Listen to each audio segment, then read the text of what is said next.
Hello and welcome to Click Chat with Venkatesh. Disappointing, really very disappointing.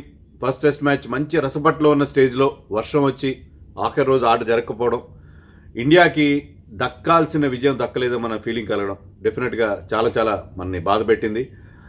India గెలిచి తీరుతుందని మనం అయితే చెప్పలేము, గెలుపు గడపలో ఉందని అయితే అనలేము, ఎందుకంటే ఎనీథింగ్ వుడ్ హ్యావ్ హ్యాపెండ్. కానీ ఏంటంటే ఇండియా 70% విన్నింగ్ ఛాన్సెస్లో కనిపించింది.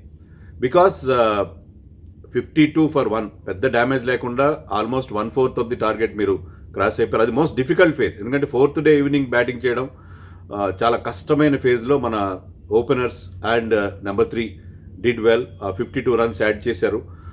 సో మరొక పార్ట్నర్షిప్ లాస్ట్లో మ్యాచ్ తర్వాత విరాట్ కోహ్లీ కూడా చెప్పాడు, ఒక మంచి పార్ట్నర్షిప్ వస్తే చాలు, చిన్న టార్గెట్ ఉన్నప్పుడు ఓ పార్ట్నర్షిప్ కనుక వచ్చి ఉంటే I think we'd won comfortably అని అనిపిస్తుంది. ఎందుకంటే వేరే కూడా జరుగుండొచ్చు, ఎందుకంటే England like we have seen in WTC final ఆఖరి రోజున ఎప్పుడైతే విరాట్ కోహ్లీ అండ్ పుజారా వెంటనే అవుట్ అయ్యారో మళ్ళీ సిచ్యుయేషన్ మారిపోయింది. సో అలా కూడా జరిగి ఉండొచ్చు, కానీ 70% ఛాన్సెస్ ఇండియాకి గెలవడానికి అవకాశం ఉంది. And England was having just 3 good bowlers. వాళ్ళు 1 బౌలర్ షార్ట్గా కనిపించారు. వాళ్ళకి ఆ లాస్ట్ డే పిచ్ మీద ఏమైనా స్పిన్నర్స్కి హెల్ప్ ఉండడానికి వాళ్ళకి ఒక ఫ్రంట్ లైన్ స్పిన్నర్ కూడా లేరు. Joe Root can bowl of course, but is only part timer. So ఇండియాకి ఒక విజయం దక్కలేదేమో అని అనిపించింది. కానీ మనం ఏం చేయగలుగుతాం, వర్షం విషయంలో ఏం చేయగలుగుతాం? విరాట్ కోహ్లీ అంటాడు కదా, we can control the controllables, we cannot control the uncontrollables. So అలా అన్కంట్రోలబుల్ అది, వర్షం ఎవరి చేతులు ఎవరేం చేయలేరు, వర్షం పార్ట్ ఆఫ్ ది గేమ్. అయితే ఈ టెస్ట్ మ్యాచ్ తర్వాత, ఈ టెస్ట్ మ్యాచ్ నుంచి మనకు వచ్చిన పాజిటివ్స్ ఏంటి, టేక్అవేస్ ఏంటి అనేది మనం చూద్దాం. యాక్చువల్గా ఈ సిరీస్ స్టార్ట్ అవుతున్నప్పుడు చాలామంది నన్ను మన ఛానల్లో అడిగారు, తర్వాత వేరే సోషల్ మీడియాలో కూడా అడుగుతున్నారు, ఏమవుతుంది సిరీస్లో, ఎవరికి గెలుస్తారు, ఎవరికి పై చేయగా ఉంటుంది, ఎవరికి అడ్వాంటేజ్ ఉంటుంది అని అడిగారు. నేను I refuse to say anything.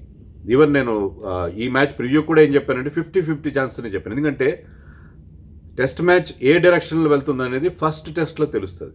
అంటే ఎవరెవరు ఫామ్లో ఉన్నారు, బౌలర్స్ ఎలా బౌలింగ్ వేస్తున్నారు, వాళ్ళు ఆ స్వింగింగ్ బౌలింగ్లో ఎలా ఎదుర్కొంటున్నారు, కండిషన్స్ ఎలా ఉండబోతున్నాయి. ఎందుకంటే ఇది later part of the summer which is not very వెట్గానే అనిపించింది మనకి చివరికి, but not overly wet like what you have seen in the month of June when we played WTC final.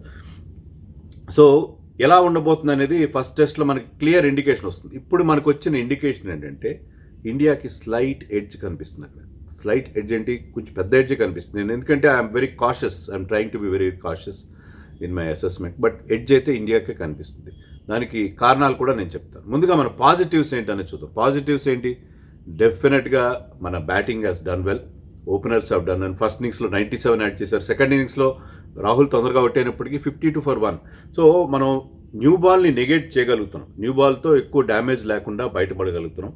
That is a very good thing అని మనం చెప్పక తప్పదు. So new ball అనేది ఇంగ్లాండ్లో ఎప్పుడు చాలా డేంజరస్. సో రోహిత్ శర్మ పెద్ద స్కోర్ చేయబోయినప్పటికీ తన న్యాచురల్ స్టైల్కి భిన్నంగా చాలా పేషెంట్గా ఆడుతున్నాడు, చాలా బెటర్ టెక్నిక్తో క్లోజ్ టు ద బాడీ ఆడుతున్నాడు. సో దట్ ఈ చాలా ఇంపార్టెంట్ థింగ్, ఎందుకంటే అతని రికార్డ్ మనకు తెలుసు, అవుట్ సైడ్ ఇండియా పెద్ద గొప్పగా లేదు, but still he's playing in a different way. గతంలో ఎప్పుడు ఈవెన్ మిడిల్ ఆర్డర్లో కూడా ఇంత రెస్పాన్సిబుల్గా అతను ఆడింది లేదు గతంలో టెస్ట్ మ్యాచ్లో. సో రోహిత్ శర్మ అలాగే Rahul is a big plus. అన్నిటికంటే పెద్ద ప్లస్ అంటే రాహుల్ అవుట్ ఆఫ్ సిలబస్ లాగా వచ్చాడు. ఈ was not in the scheme of things when Shubman Gill and Mayank Agarwal were around. So వాళ్ళిద్దరు గాయపడడంతో అతని మిడిల్ ఆర్డర్లో ఆడిద్దాం అవసరమైతే, ఎందుకంటే అసలు వాళ్ళిద్దరిలో ఒక్కరు ఫిట్గా ఉన్నాడు సరే రాహుల్ ఈ మ్యాచ్ ఆడకపోయి ఉండేవాడు. కానీ రాహుల్కి అవకాశం వచ్చింది, అతను తను ప్రూవ్ చేసుకున్నాడు. మనం చెప్పుకున్నాం కదా, అది ఇన్కమింగ్ బాల్స్కి ఇబ్బంది పడతాడని చెప్పి, దాని నుంచి బయటపడ్డాడు, ఖచ్చితంగా బయటపడ్డాడు. అది ఒక క్లాస్ ప్లేయర్. మీరు ఒక లెవెల్లో ఆడుతున్నప్పుడు you should come out of your weaknesses. So he has come out of that weakness clearly. ఈ మ్యాచ్లో అది క్లియర్గా కనిపించింది. ఎలాగైతే విరాట్ కోహ్లీ గురించి మనం చెప్పుకున్నాం, 2014లో ఫెయిల్యూర్ తర్వాత 18లో ఈ came back and met with success in England.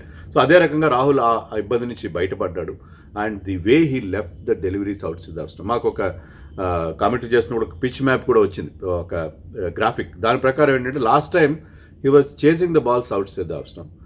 Last టూర్లో చెప్పాం కదా, 1 సెంచరీ తప్ప మిగతా అన్ని ఫెయిల్యూర్సే ఉన్నాయి అతనికి ఓపెనర్గా ఇంగ్లాండ్లో. కానీ ఈసారి అతను most of the deliveries which are going outside of stump వాటిని వదిలేశాడు. ఇంగ్లాండ్లో ఆఫ్ స్టంప్ ఎక్కడ ఉందో తెలియాలి, ఆఫ్ స్టంప్ అవతల వెళ్ళే బాల్స్ని ఎలా వదిలేయాలి, ఏది ఆడాలి జడ్జిమెంట్ కరెక్ట్ ఉంది. ఆ జడ్జిమెంట్ పర్ఫెక్ట్గా చేశాడు. అది చాలా ఇంపార్టెంట్ ఓపెనింగ్. సో మనకి ఓపెనింగ్ విషయంలో ఉన్న ఇబ్బందులు తొలగిపోయాయి. రాహుల్ని మనం మొదటి నుంచి మనం అతన్ని పక్కన పెట్టినా లేకపోతే అతను ఓపెనర్ కాదనుకున్నా సరే Rahul was a big plus in this thing. అలాగే బుమ్రా ఈ మధ్య సరిగ్గా బౌలింగ్ వేయట్లేదు, అతను తీసేయాలి ఇలాంటివన్నీ అనుకున్నాం కదా. అంటే నేనలేదు, అన్నారు కదా, Bumrah happens to be our number 1 bowler. But Bumrah the way he came back 9 wickets ఇస్తాడు. 9 వికెట్స్ తీయడం అంటే ఎక్స్ట్రాడినరీ బౌలింగ్ కదా. సో బుమ్రా కమ్బ్యాక్ అనేది చాలా చాలా మనకి బిగ్ ప్లస్గా మనం చెప్పుకోవాలి. Bumrah the way he bowled in different spells. అతను న్యూ బాల్తో వికెట్స్ తీస్తున్నాడు, తర్వాత తీస్తున్నాడు. So is very effective. So tailenders కూడా అవుట్ చేస్తున్నాడు. టైలెండర్స్ మీద యార్కర్స్ యూజ్ చేస్తున్నాడు. అది చాలా ఇంపార్టెంట్, ఎందుకంటే టైలెండర్స్ ఎప్పుడు మనం ఇబ్బంది పెడతారు కదా, కానీ టైలెండర్స్ ఎక్కువ నిలవనివ్వట్లేదు Bumrah. So Bumrah was very impressive. So he's leading the attack in the right manner. మనకు అవసరమైన పద్ధతిలో కెప్టెన్ బాల్ ఇచ్చినప్పుడల్లా అతనికి బ్రేక్ త్రూస్ ఇస్తున్నాడు. సో దట్ ఈస్ అనదర్ ప్లస్గా మనం చెప్పుకోవాలి. సో ఇవి బేసిక్గా వాళ్ళిద్దరి గురించే చెప్పుకోవాలి. అండ్ దీస్ 2 సీమర్స్ ఎవరైతే ఇషాంత్ గాయం వల్ల సిరాజ్ వచ్చాడు, Siraj it really well. Siraj కానీ శార్దుల్ ఠాకూర్, 4th సీమర్గా వచ్చిన Shardul Thakur also bowled extraordinary well. ఎందుకంటే అతనికి తక్కువ అవకాశాలు వచ్చినప్పుడు వికెట్స్ తీశాడు. కెప్టెన్ బాల్ ఇచ్చినప్పుడల్లా వికెట్స్ తీశాడు. రన్స్ కోసం తీసుకొచ్చారు, అతను రన్స్ చేయకపోవచ్చు, 1-2 ఫెయిల్యూర్స్ ఉంటాయి. But he can score runs, he can be a very good number 8 and he can also be a very good 4th seamer. Wickets ఇవ్వాలి, అతను వికెట్స్ ఇస్తున్నాడు, అవసరమైన వికెట్స్. సెకండ్ ఇన్నింగ్స్లో జో రూట్ వికెట్ తీశాడు అతను. So very important player like him is very important. Joe Root first ఇన్నింగ్స్లో తీసుకుంటున్నాడు. Okay, so Siraj right breakthroughs ఇస్తున్నాడు. అండ్ షమి సెకండ్ ఇన్నింగ్స్లో ఇంప్రెసివ్గా లేకపోయినా ఫస్ట్ ఇన్నింగ్స్లో he did really well. Second ఇన్నింగ్స్లో కొద్దిగా డిసప్పాయింట్మెంట్ హ్యాపెన్స్. అందుకనే ఎందుకంటే ఈ 4 బౌలర్స్ ఫార్ములా కూడా పనిచేస్తుంది ఇండియాకి. 4 సీమర్స్. విరాట్ కోహ్లీ కూడా మ్యాచ్ తర్వాత అన్నాడు 4-1 కాంబినేషన్ బహుశా అదే ఉండొచ్చు, 4 పేసర్స్ అండ్ 1 స్పిన్నర్. ఎందుకంటే ఒక బౌలర్ బాగా అయినప్పుడు షమి సెకండ్ ఇన్నింగ్స్లో బాగా అయ్యలేదు, అలాగే WTC ఫైనల్లో బుమ్రా వాజ్ ఆఫ్ కలర్. అలాంటి టైంలో మీకు ఈ నీడ్ అన్ ఎక్స్ట్రా సీమర్. లేకపోతే మీకు 2 సీమర్సే ఉంటారు, అక్కడ మీకు పేస్ బౌలర్స్ తప్ప వేరే వాళ్ళకి పెద్ద ఎఫెక్టివ్గా ఉండే పరిస్థితి ఉండదు. అలాంటప్పుడు ఒక బౌలర్ ఆ రోజు బాగా రిథంలో లేకపోయినా మీకు ఇంకొక బౌలర్ మిమ్మల్ని ఆదుకునే పరిస్థితి ఉంటుంది. కాబట్టి 4th seamer is a very good move by India Ashwin drop చేయడం మీద. అలాగే అశ్విన్ డ్రాప్ చేసి జడేజాని తీసుకున్నప్పుడు జడేజా హెస్ ప్రూవ్డ్ హిమ్సెల్ఫ్. జడేజాని బ్యాటింగ్ కోసమే తీసుకున్నారు. Jadeja in England or in outside India is a batting allrounder. ఇండియాలో he's a bowling allrounder. Bowling అనేది అతని ప్రైమరీ స్కిల్, బ్యాటింగ్ అనేది సెకండరీ స్కిల్ అవుతుంది. కానీ ఇంగ్లాండ్లో ఈవెన్ 4th డే కూడా అతనికి పెద్దగా పిచ్ నుంచి పర్చేజ్ లభించలేదు, 1-2 బాల్స్ టర్న్ అయినాయి. But he was taken as somebody who batsmen who can bowl. ఇండియాలో అయితే he's a bowler who can bat. So ఆ డిఫరెన్స్, ఆ రోల్ అతనికి ఇచ్చారు. ఆ రోల్ పర్ఫెక్ట్గా చేశాడు అతను. ఎందుకంటే చివరిలో వచ్చి మనకి ఆ రన్స్ ఇవ్వడం అనేది చాలా చాలా ఇంపార్టెంట్. సో ఆ రోల్ని జడేజా తనకి ఇచ్చిన, అంటే అతని మీద ప్రెషర్ ఉంది. అశ్విన్ ఎందుకు తీసుకోలేదు, జడేజాని తీసుకున్నారు అనే ప్రెషర్ అతని మీద చాలా ఉంటుంది. సో తను ప్రూవ్ చేసుకోవాలి. ఈ స్టేజ్లో కూడా at this point of career being one of the top class allrounders in the world కూడా ప్రూవ్ చేసుకోవాల్సిన పరిస్థితిలో ఆ ప్రెషర్లో, ఆ సిచ్యుయేషన్లో కూడా ప్రెషర్ ఉన్న అతను ఒక మంచి కౌంటర్ పంచ్ అతను ప్రదర్శించాడు. సో జడేజా కూడా ఫుల్ మార్క్స్ పడతాయి. మరి మనకి ఇబ్బంది కలిగించిన విషయాలు ఏంటి? Virat Kohli form of course still dip అవుతుంది. పుజారా విషయంలో క్వశ్చన్ మార్క్స్ ఉన్నాయి. పుజారా, రహానే విషయంలో వాళ్ళు బాగా ఆడితే కంటిన్యూ అవుతారు, లేకపోతే ముఖ్యంగా పుజారా మీద వెయిట్ పడుతుందని అనుకున్నారు. పుజారా మనకి ఆ క్వశ్చన్ మార్క్ అలాగే ఉంచారు. ఫస్ట్ ఇన్నింగ్స్లో was not at all impressive. Second ఇన్నింగ్స్లో started off well, 92 strike rate, 12 runs with 3 4s. But అది ఎలా ఇన్నింగ్స్ ప్యాన్ అవుట్ అయ్యేదో మనకు తెలీదు. So Pujara will get 1 more lease of life అని అనుకోవాలి. మంచిదే అతనికి, ఎందుకంటే లెట్ హిమ్ ప్రూవ్ హిమ్సెల్ఫ్. అతను డిఫరెంట్గా ఆడితే ఎవరికి ఇబ్బంది లేదు. మరీ బ్లాక్ కాకుండా డిఫరెంట్గా ఆడితే ఎవరికి ఇబ్బంది లేదు. So Pujara will be there. Rahane కూడా అప్పుడే ఎలా డ్రాప్ చేస్తారు, ఒక రన్అట్ ఆధారంగా. Run out was a very bad run out, but Rahane కూడా కంటిన్యూ అవుతాడు. సో ఆల్మోస్ట్ సేమ్ టీంతో నెక్స్ట్ మ్యాచ్కి అఫ్కోర్స్ మయాంక్ ఈజ్ ఫిట్.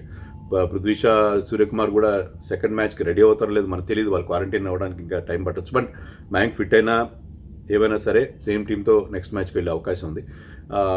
మరి ఇంగ్లాండ్ విషయానికి వస్తే ఇవి మనకి కొద్దిగా ఇబ్బంది పెట్టిన అంశాలు. బ్యాటింగ్, మన బ్యాట్స్మెన్ టాప్ ఆర్డర్లో. రోహిత్ కూడా స్టార్ట్స్ని కన్వర్ట్ చేయలేకపోవడం, సెకండ్ ఇన్నింగ్స్లో చేసి ఉండేవాడేమో మనకు తెలీదు. But he batted well. ఎందుకంటే ఓపెనర్ చేయాల్సింది ఏంటంటే ఇనీషియల్గా వికెట్ కాపాడుకోవడం అనేది. ఇంగ్లాండ్లో న్యూ బాల్ని సీ ఆఫ్ చేయడం అనేది అది he did in both the innings. That is more than enough కదా చేయడం. సో ఇంగ్లాండ్లో మీరు ప్రతిసారి సెంచరీ చేయాల్సిన అవసరం లేదు, ప్రతిసారి సెంచరీలు రావు ఇంగ్లాండ్లో 30-40 runs sometimes are very very important. So మనకి అన్ని పాజిటివ్సే కనిపిస్తున్నాయి. మరి ఇంగ్లాండ్ విషయానికి వస్తే ఇంగ్లాండ్ వాజ్ ఫౌండ్ వాంటింగ్. ఎందుకంటే వాళ్ళ batting looking very very thin. Even experienced Bairstow, Buttler కూడా రన్స్ చేయలేకపోతున్నారు. మిగతా యంగ్స్టర్స్ ఎవ్వరు కూడా ఇంప్రెసివ్గా లేరు. మీరు Joe Root batted really well, man of the మ్యాచ్కి డిజర్వింగ్ క్యాండిడేట్. ఎందుకంటే అతను తప్ప ఎవరు అంత ఈజ్తో బ్యాటింగ్ చేయలేదు ఆన్ బోత్ సైడ్స్. సో ఒక హాఫ్ సెంచరీ, ఒక సెంచరీతో ఈ was very impressive. Particularly second ఇన్నింగ్స్లో ఒక పాజిటివ్ ఇంటెంట్తో ఆడాడు అతను.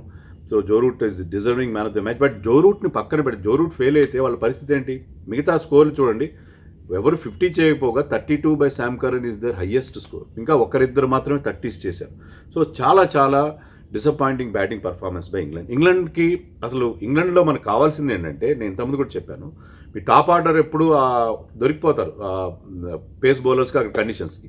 లేటర్ ఆర్డర్ మీకు పర్ఫామ్ చేయాలి. Later order has been England strong point all these days. Ben Stokes, ఈ శామ్ కరన్ కానీ, మోయిన్ అలీ కానీ, ఇలాంటి వాళ్ళందరూ, క్రిస్ వోక్స్, వీళ్ళందరూ ఉంటే ఏంటంటే వాళ్ళు లేటర్ ఆర్డర్లో రన్స్ ఇస్తారు. ఫస్ట్ 100 for 5 ఉన్నా కూడా they will end up scoring 300 runs. కానీ ఇక్కడ అలా జరగట్లేదు కదా. ఇక్కడ అందరూ ఫెయిల్ అవుతున్నారు. లేటర్ ఆర్డర్లో కూడా మన వాళ్ళు, ముఖ్యంగా నేను చెప్పాను కదా, బుమ్రా వీళ్ళు వాళ్ళని తొందరగా అవుట్ చేస్తున్నారు. టెయిల్ ఎండర్స్ని ఎక్కువగా they did not allow the tail to wag. So ఆ రకమైన పరిస్థితి మనకు కనిపిస్తుంది. So whereas India later order did really well. Even Bumrah made runs, Jadeja made runs. So మనకి ఆ లేటర్ ఆర్డర్లో ఎవరు రన్స్ చేస్తారు, ఎవరు చేయలేదు అనేది, that makes a huge difference. How we got 95 runs in the first innings was because our later middle order లేకపోతే lower order did really well. So ఆ డిఫరెన్స్ కనిపిస్తుంది కాబట్టి ఇండియాకి ఎడ్జ్ ఉందని చెప్పి మనకు అనిపిస్తుంది. Even our seam attack is looking very good. Next లార్డ్స్లో టెస్ట్ మ్యాచ్ జరగబోతుంది. ఆ పిచ్ తయారు చేసేప్పుడు ఆలోచిస్తారు, మంచి గ్రీన్ పిచ్ ఇద్దామా, గ్రీన్ టాప్ ఇద్దామని అనుకున్నప్పుడు they will think twice because India has got a very good pace attack with 4 pace bowlers. Relentlessగా pressure పెడుతున్నారు. England was found 1 bowler shot. వాళ్ళ బౌలింగ్లో కూడా Anderson was excellent. Ali Robinson is really good. అతను ఏంటంటే పెద్దగా face లేదు, కానీ ఆ హైట్ వల్ల ఆ బౌన్స్ వస్తుంది. ఈ just putting the ball in the right place and the ball pitch will do the rest. So Ollie Robinson and Anderson were very impressive. Stuart Broad was good in the second innings, but Sam Curran batted well, bowled badly. బౌలింగ్లో ఏమాత్రం ఇంప్రెసివ్గా వెళ్ళాడు. ముగ్గురు బౌలర్స్తో వాళ్ళు next మ్యాచ్లో ఒక extra spinner అనేది తీసుకోవాలి, extra pacer అనేది తీసుకోవాలి. So all those changes they will make. And బ్యాటింగ్లో కూడా వాళ్ళకి ఒలీపాప్ లాస్ట్ మ్యాచ్లో ఫిట్గా లేరంటే Ollie Pope will come in place of Lawrence.